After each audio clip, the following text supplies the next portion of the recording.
आज मैं breakout Kings श्रृंखला के पहले और दूसरे एपिसोड की समझाने जा रहा हूं, जो 2011 में रिलीज हुआ था।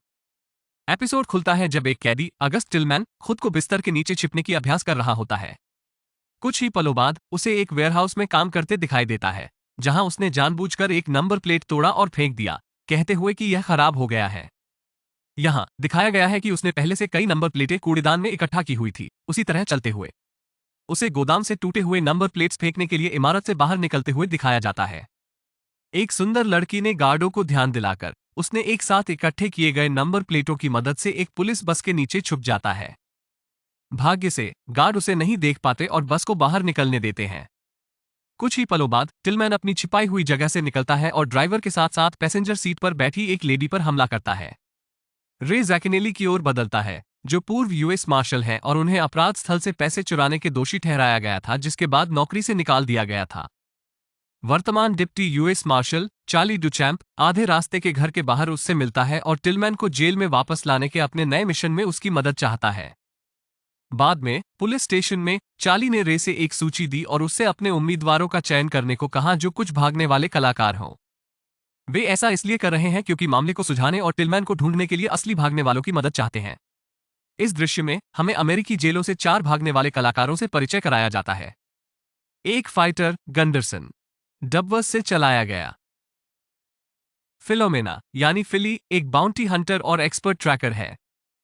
और एक पूर्व बाल विलक्षण और व्यवहारवादी डॉक्टर। रे और चार्ली उन्हें एक जगह ले जाकर मिशन के बारे में बताते हैं। चार्ली उन्हें बताता है कि अगर वे उन्हें टिलमैन को पकड़ने में मदद करते हैं तो उन्हें न्यूनतम सुरक्षा जेल में भेज दिया जाएगा और उनकी सजा भी कम हो जाएगी। भागने वाले कलाकारों को यह सुनकर उत्साह होता है और वे तुरंत स्वीकार कर लेते हैं। इसके बाद चार्ली समूह को उनके मिशन के बारे में बताता है और वादा करता है कि ड्यूटी के दौरान हर एक को मोबाइल फोन दिया जाएगा। उसी वक्त मिशन के लिए रिसर्च एनालिस्ट जूलियन सिम्स वहां पहुंचती है और चार्ली को बताती है कि टिलमैन के बचपन के दोस्त जॉन फेल्प्स को मार डाला गया है। तुरंत टीम अपराध स्थल की ओर जाती है और काम शुरू करती है। लॉर्ड एक व्यवहारवादी होने के कारण वो आसपास की जांच करता है और अधिकारियों को बताता है कि टिलमैन मैक्सिकन शहर का नाम फ्रिज पर लिखकर उन्हें भ्रमित करने की कोशिश कर रहा है। यहाँ हमें एक टेबल के नीचे छिपा हुआ एक मोबाइल फोन दिखाया गया है, जिसकी मदद से टिलमैन अधिकारियों की बातचीत सुन रहा है। इस सीन में सिम्स रे को कॉल करता है और उसे 1 साल पहले हुए एक बैंक रॉबरी के बारे में बताता है, जब टिलमैन गिरफ्तार नहीं हुआ था। जल्द ही टीम रेस्तरां में भोजन करते हुए मामले के बारे में अन्य जानकारी इकट्ठा करना शुरू कर देती है। डबवर्स से चलाया गया।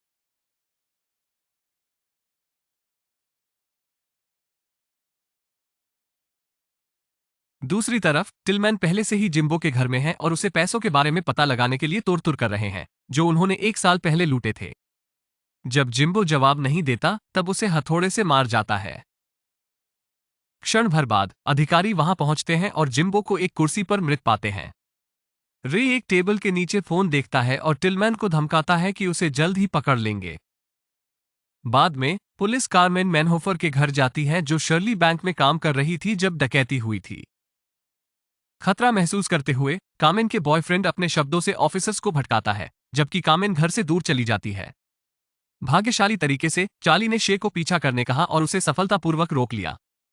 पूछताछ के दौरान जब कामेन ने टिलमैन को बैंक लूटने में मदद नहीं की थी, तब लॉर्ड ने उससे बात की और उनकी विशेषज्ञता के आधार पर उन्हें निर्दोष ठहराया। तभी एरिका और सिम्स को पता चलता है कि टेलर काइल तारो वास्तव में डकैती में शामिल हो गया था। वो बताती है कि काइल नौकरी छोड़ने के 1 हफ्ते बाद गायब हो गया है और उससे संपर्क नहीं हुआ। कहीं और टिलमैन काइल के घर पर जाता है और उसकी पत्नी और बेटी को धमकाता है। डबवर्स से चलाया गया। फिली ने अफसरों को खरीदारी पर ले जाने का सुझाव दिया और उन्हें काइल के भाई फ्रैंक के साथ मदद करने का वादा किया, जो काइल के पैसों का प्रबंधन कर रहा है।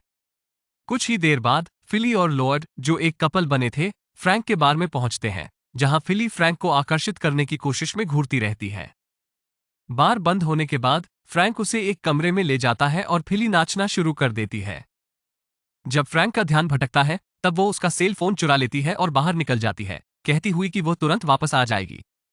बाहर वो फ्रैंक के फोन पर काइल का नंबर ढूंढने लगती है, लेकिन उसी समय फ्रैंक कमरे से बाहर निकलता है और फिली को एक्शन में पकड़ लेता है।